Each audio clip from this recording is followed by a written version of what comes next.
Friends 2006లో Ukraine రాజధాని కీవ్‌లో ఒక యువకుడు చాలా గందరగోళ పరిస్థితిలో కనిపించాడు. అతను పాత ఫ్యాషన్ బట్టలు ధరించి ఉన్నాడు. మరియు అతని మెడలో ఒక పాత కెమెరా కూడా వేలాడుతోంది. ప్రజలు అతన్ని పిచ్చివాడనుకున్నారు. కానీ వారికేం తెలుసు అతను టైం ట్రావెల్ అనే ఒక అద్భుతమైన కథలో భాగవంతుడని. అయితే కొంత సమయం తర్వాత పోలీస్ వారు అతని దగ్గరికి వచ్చి నీ పేరేంటి, నువ్వు ఎక్కడి నుంచి వచ్చావు అని అడుగుతారు. ఆ యువకుడు తన పేరు సెర్గీ అని చెబుతాడు. పోలీసులు అతని ఐడి కార్డ్ అడిగినప్పుడు అతను ఒక ఐడి కార్డ్ చూపించాడు. ఆ ఐడి కార్డు ఇప్పుడు ఉనికిలో లేని ఒక దేశం నుంచి జారీ చేయబడింది. అవును, ఆ ఐడి కార్డ్ సోవియట్ యూనియన్ కు చెందినది. మీ అందరికీ తెలిసినట్లుగా యుక్రెయిన్ ఒకప్పుడు సోవియట్ యూనియన్ లో భాగంగా ఉండేది. ఈ సంఘటన జరిగిన రోజున సోవియట్ యూనియన్ విడిపోయి 2 శతాబ్దాలు గడిచిపోయాయి. ఇదిలా ఉంటే యుక్రెయిన్ పోలీసులు గతంలో సోవియట్ యూనియన్ ఐడీలను చూసి ఉండొచ్చు. కానీ ఈ వ్యక్తి 20-25 సంవత్సరాల వయసు కలిగినట్లు కనిపిస్తున్నాడు. అయితే అతని ఐడీలో పుట్టిన తేదీ 1932గా కనిపిస్తుంది.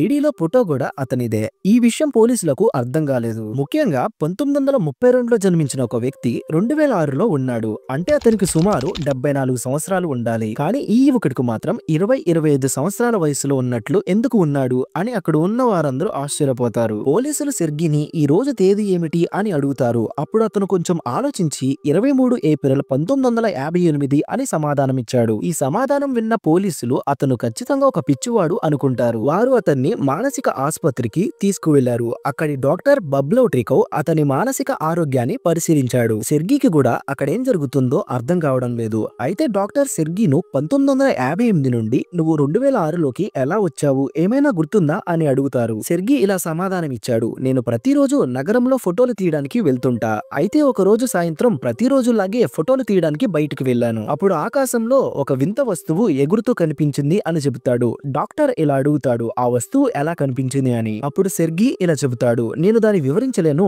కానీ నా కెమెరాతో దాన్ని ఫోటో తీశాను అని చెబుతాడు. ఇలా చెబుతూ అతను తన కెమెరాను ముందుకు చూపించాడు. అయితే ఆ ఫోటోలు చూసిన తర్వాత డాక్టర్ ఆశ్చర్యపోతాడు. ఎందుకంటే సెర్గీ చూపించిన కెమెరా ఒక పాత ఎషికా ఫ్లెక్స్ కెమెరా. ఆ కెమెరా పరిస్థితి చూస్తే అది పాతది అనిపించడం లేదు. అయితే ఇక్కడ అసలు సమస్య ఏంటంటే ఆ కెమెరాలో ఉన్న ఫోటో రోల్ ను బయటకు తీయడం. ఎందుకంటే ఆ రోల్ తయారు చేయడం 1970లోనే నిలిపివేయబడింది. అయితే కొంత సమయం తర్వాత ఆ కాలానికి చెందిన యాడమ్ పాయిజన్ రేమ్ అనే నిపుణుడిని తీసుకువచ్చారు. అతను కెమెరా రోల్ పై రాసిన తేదీ చూసినప్పుడు అది 1956లో తయారు చేయబడిందని తెలిసింది. అతను ఫోటోలను డెవలప్ చేశాడు. అప్పుడు విషయాలు మరింత గందరగోళంగా మారాయి. ఫోటోలలో కీవ్ నగరానికి చెందిన చాలా పాత చిత్రాలు ఉన్నాయి. కార్లు, భవనాలు, వీధులు, సైన్ బోర్డులు అన్ని పాతవి. కొన్ని భవనాలు తర్వాత కూల్చివేయబడ్డాయి. అంతేకాదు ఆ ఫోటోలలో సెర్గీ మరియు అతని స్నేహితురాలితో కొన్ని చిత్రాలు కూడా ఉన్నాయి. 48 సంవత్సరాల క్రితం తీసిన ఫోటోలలో సెర్గీ ఎలా కనిపించాడో అదే రీతిలో అదే బట్టలతో డాక్టర్ ముందు కనిపించాడు. రోల్లోని చివరి ఫోటోలో సెర్గీ చెప్పినట్లుగా ఒక అన్ఐడెంటిఫైడ్ ఫ్లయింగ్ ఆబ్జెక్ట్ యుఎఫ్ఓ కనిపించింది. ఈ విషయాలను చూసిన డాక్టర్ కు నమ్మడం చాలా కష్టంగా అనిపించింది. ఆ సమయంలో డాక్టర్ కు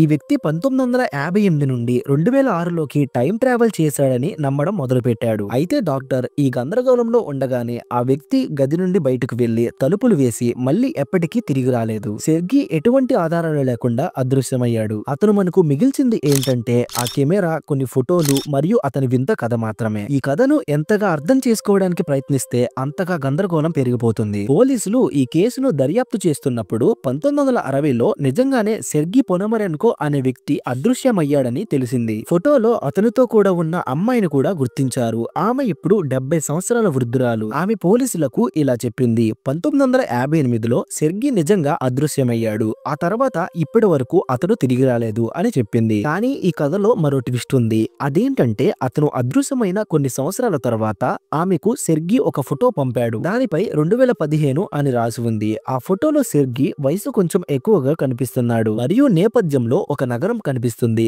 ఆ నగరం పెద్ద పెద్ద భవనాలతో అత్యాధునికంగా ఉంది. అంతేకాకుండా నేను త్వరలో తిరిగి వస్తాను అని కూడా ఫోటోలో రాసి ఉంది. అయితే సెర్గీ పొనమరెన్కో కథ ఒక యుక్రెయిన్ టీవీ షోలో ప్రసారం చేయబడింది మరియు అది కొంత సమయంలోనే ఇంటర్నెట్ లో వైరల్ అయింది. కానీ ప్రశ్న ఏంటంటే అసలు ఈ కథ నిజమేనా? ఈ ప్రశ్నకు సమాధానం ఇవ్వడానికి ముందు టైం ట్రావెల్ అనేది నిజంగా సాధ్యమవుతుందా అనే విషయం గురించి తెలుసుకుందాం. ఫ్రెండ్స్, టైం ట్రావెల్ అనేది నిజంగా సాధ్యమవుతుందా? ఇందులో ఎటువంటి సందేహం లేదు. మనందరం ఒక విధంగా టైం ట్రావెల్ చేస్తూనే ఉన్నాం. ఎందుకంటే భవిష్యత్తు వైపు మనం గంట గంటకు ప్రయాణిస్తున్నాం. గత గంట కూడా ఈ విషయాన్ని స్పష్టం చేస్తుంది. మనం ఒక్కొక్క గంట గడిచే కొద్దీ భవిష్యత్తు వైపు వెళ్తున్నాం. ఈ భావనను మొదటిసారి ఆల్బర్ట్ ఐన్స్టైన్ తన స్పెషల్ రిలేటివిటీ సిద్ధాంతంతో వివరించాడు. దీని ప్రకారం అంతరిక్షంలో సమయం ఒకే విధంగా ఎప్పుడు గడవదు. అది ఒక వస్తువు యొక్క స్పీడ్ మరియు మాస్ పై ఆధారపడి ఉంటుంది. ఎలాగంటే ఉదాహరణకు ఆక్సిజన్ స్థాయి డిఫరెంట్ హైట్స్ లో ఎలా అయితే మారుతుందో అదే విధంగా అంతరిక్షంలో సమయం కూడా వస్తువు యొక్క వేగం మరియు మాస్ పై ఆధారపడి ఉంటుంది. మనం భూమిపై ఉన్నాము కాబట్టి మన సమయం భూమి యొక్క మాస్ మరియు స్పీడ్ మీద ఆధారపడి ఉంటుంది. అదే ఒకవేళ మనం జూపిటర్ గ్రహం పైకి వెళితే ఆ గ్రహం యొక్క మాస్ చాలా ఎక్కువ కాబట్టి అక్కడ సమయం నెమ్మదిగా గడుస్తుంది. ఐన్స్టైన్ సిద్ధాంతం ప్రకారం వేగం ఎంత ఎక్కువగా ఉంటే సమయం అంత నెమ్మదిగా గడుస్తుంది. సో ఒకవేళ మనం కాంతి వేగంతో 5 సంవత్సరాల పాటు విశ్వంలో ప్రయాణించే ఒక అంతరిక్ష నౌకలో కూర్చుంటే మన గడియారం ప్రకారం కేవలం 5 సంవత్సరాలు గడిచినట్లు ఉంటుంది. కానీ భూమిపై 36 సంవత్సరాలు గడిచిపోతాయి. సో ఈ రెండు గడియారాల మధ్య ఉన్న సమయ తేడాను టైం డిలేషన్ అని అంటారు. ఐన్స్టైన్ సిద్ధాంతాన్ని నిరూపించడానికి 1971లో ఒక ప్రయోగం కూడా చేశారు. దీనిని హోఫెల్ కీటింగ్ ఎక్స్పెరిమెంట్ అని పిలుస్తారు. ఈ ప్రయోగంలో 12 అణుగడియారాలను ఒకే సమయంలో సెట్ చేశారు. తరువాత 4 గడియారాలను ఒక విమానంలో ఉంచి తూర్పు దిశకు పంపారు. మరొక 4 గడియారాలను పశ్చిమ దిశగా పంపారు మరియు మిగిలిన 4 గడియారాలను భూమిపైనే ఉంచారు. అయితే విమానాలు భూమి చుట్టూ తిరిగి వచ్చినప్పుడు గడియారాలలో సమయం తేడా కనిపించింది. తూర్పు దిశగా వెళ్లిన విమానంలోని గడియారాలు భూమిపై ఉన్న గడియారాలతో పోలిస్తే 59 నానో సెకండ్లు నెమ్మదిగా నడిచాయి. అంటే వాటికి సమయం నెమ్మదిగా గడిచింది. అదే సమయంలో పశ్చిమ దిశగా వెళ్లిన విమానంలోని గడియారాలు 273 నానో సెకండ్లు ముందుగా వెళ్లాయి. అయితే తూర్పు మరియు పశ్చిమ దిశలలో ఈ తేడా రావడానికి కారణం ఏంటో అని ఆలోచిస్తున్నారా? దానికి కారణం టైం జోన్స్. ఎందుకంటే ఒక విమానం ఈస్ట్ సైడ్ ప్రయాణించింది, మరొక విమానం వెస్ట్ సైడ్ ప్రయాణించింది. సో ఈ రెండిటి యొక్క టైం జోన్స్ డిఫరెంట్ గా ఉంటాయి. భవిష్యత్తులో టైం ట్రావెల్ చేయడానికి మరో మార్గం గ్రావిటేషన్. ఐన్స్టైన్ జనరల్ రిలేటివిటీ సిద్ధాంతం ప్రకారం గురుత్వాకర్షణ శక్తి ఎంత ఎక్కువగా ఉంటే సమయం అంత నెమ్మదిగా గడుస్తుంది. ఈ సిద్ధాంతాన్ని 2010లో ఒక ప్రయోగం ద్వారా నిరూపించారు. ఒక అణుగడియారాన్ని నేలపై ఉంచారు, మరొక గడియారాన్ని 33 సెంటీమీటర్ల ఎత్తులో ఉన్న ఒక షెల్ఫ్ లో ఉంచారు. అయితే నేలకు దగ్గరగా ఉన్న గడియారంపై గురుత్వాకర్షణ శక్తి ఎక్కువగా ఉండడం వల్ల పైన ఉన్న గడియారంతో పోలిస్తే కింద ఉన్న గడియారం కాస్త నెమ్మదిగా నడుస్తుంది. ఈ తేడా చాలా స్వల్పంగా ఉంది, ఎందుకంటే 33 సెంటీమీటర్లు అంత పెద్ద దూరం కాదు. కానీ ఈ చిన్న ఎక్స్పెరిమెంట్ మనకు ఒక విషయాన్ని స్పష్టం చేసింది. ఒకవేళ మనం గురుత్వాకర్షణ చాలా ఎక్కువగా ఉన్న ప్రదేశానికి, ఉదాహరణకు బ్లాక్ హోల్ దగ్గరకు వెళ్తే మన సమయం భూమిపై గడిచే సమయంతో పోలిస్తే చాలా నెమ్మదిగా గడుస్తుంది. ఈ భావనను ఇంటర్స్టెల్లార్ సినిమాలో కూడా చూపించారు. అక్కడ వారు ఒక బ్లాక్ హోల్ దగ్గరగా ఉన్న గ్రహంపై ఉంటారు. అక్కడ గడిచే 1 గంట భూమిపై 7 సంవత్సరాలకు సమానం. వేగం మరియు గురుత్వాకర్షణ శక్తి కారణంగా సమయం మారడం అంత సాధారణం. GPS ఉపగ్రహాలలో ఉన్న అత్యంత ఖచ్చితమైన గడియారాలను కూడా భూమి సమయంతో సరిపోల్చడానికి తరచూ సర్దుబాటు చేయాలి. ఎందుకంటే ఈ ఉపగ్రహాలు గంటకు 11,300 కిలోమీటర్ల వేగంతో భూమిని ఆర్బిట్ చేస్తున్నాయి. ఈ కారణంగా వాటి గడియారాలు వెనకబడతాయి. ఒకవేళ ఈ సమయాన్ని సరిచేయకపోతే మన ఫోన్లు మనకు ఖచ్చితమైన స్థానాన్ని చూపించలేవు. సో ఇప్పటి వరకు మనం భవిష్యత్తులో టైం ట్రావెల్ గురించి చెప్పుకున్నాం. అయితే థియరీస్ ప్రకారం చూసుకుంటే ఇది సాధ్యమే, కానీ శాస్త్రీయంగా దీని ఆచరణలో పెట్టడం అసాధ్యం. ఎందుకంటే లైట్ స్పీడ్ తో ప్రయాణించే అంతరిక్ష నౌకను తయారు చేయడం ప్రస్తుతం మనకు సాధ్యం కాదు. గురుత్వాకర్షణ ద్వారా టైం ట్రావెల్ చేయడానికి మనం సమీపంలో ఉన్న బ్లాక్ హోల్ కు వెళ్ళాలి. అది దాదాపు 1560 కాంతి సంవత్సరాల దూరంలో ఉంది, కనుక అది కూడా సాధ్యం కాదు. కానీ మనం ఫ్యూచర్ లో అలాంటి టెక్నాలజీని అభివృద్ధి చేయగలం మరియు టైం ట్రావెల్ రహస్యాన్ని పరీక్షించగలం అని అనుకుంటున్నాను. సో ఇక మనం మెయిన్ స్టోరీకి వస్తే,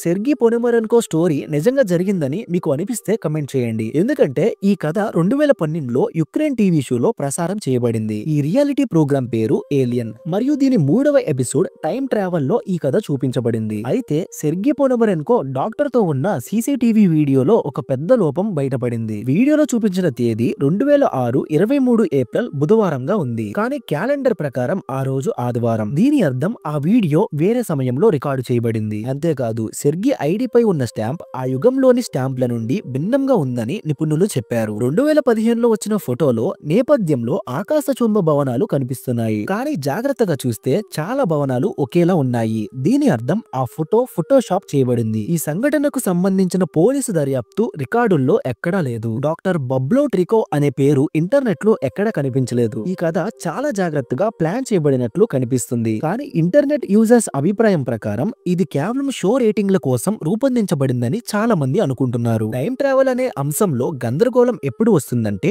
భవిష్యత్తులో టైం ట్రావెల్ సాధ్యమైతే పాస్ట్ లోకి కూడా సాధ్యమవుతుందని మనం ఆలోచిస్తున్నప్పుడు. ఈ భావన కల్పనను చాలా సైన్స్ ఫిక్షన్ సినిమాలలో చూపించారు. కానీ శాస్త్రీయ సమాజం యొక్క అభిప్రాయం ప్రకారం పాస్ట్ లోకి టైం ట్రావెల్ చేయడం సాధ్యం కాదు. ఎందుకంటే అది పారాడాక్స్ కి దారి తీస్తుంది. ఉదాహరణకు మీరు ఒక టైం మిషన్ లో కూర్చుని 10 సంవత్సరాల పాస్ట్ లోకి వెళ్లి ఆ టైం మిషన్ తయారు చేయడం ఆపితే మీరు అక్కడికి ఎలా వెళ్ళగలరు? దీనిని టైం ట్రావెల్ పారాడాక్స్ అంటారు. 2009లో స్టీఫెన్ హాకింగ్ దీన్ని ప్రూవ్ చేయడానికి చాలా ప్రయత్నాలు చేశారు. మరియు చివరికి ఆయన చెప్పింది ఏంటంటే టైం ట్రావెల్ ద్వారా పాస్ట్ లోకి వెళ్లడం అసాధ్యమని అతను తేల్చి చెప్పేశాడు. సో ఫ్రెండ్స్, ఈ వీడియో ఇంతటితో పూర్తయింది. వీడియో నచ్చితే లైక్ చేయండి, షేర్ చేయండి. ఇప్పటి వరకు మన ఛానల్ ని సబ్స్క్రైబ్ చేయనట్లయితే ఇప్పుడే సబ్స్క్రైబ్ చేసుకుని పక్కనే ఉన్న బెల్ ఐకాన్ ని క్లిక్ చేయండి. నెక్స్ట్ వీడియోలో మళ్ళీ కలుసుకుందాం. Thanks for watching.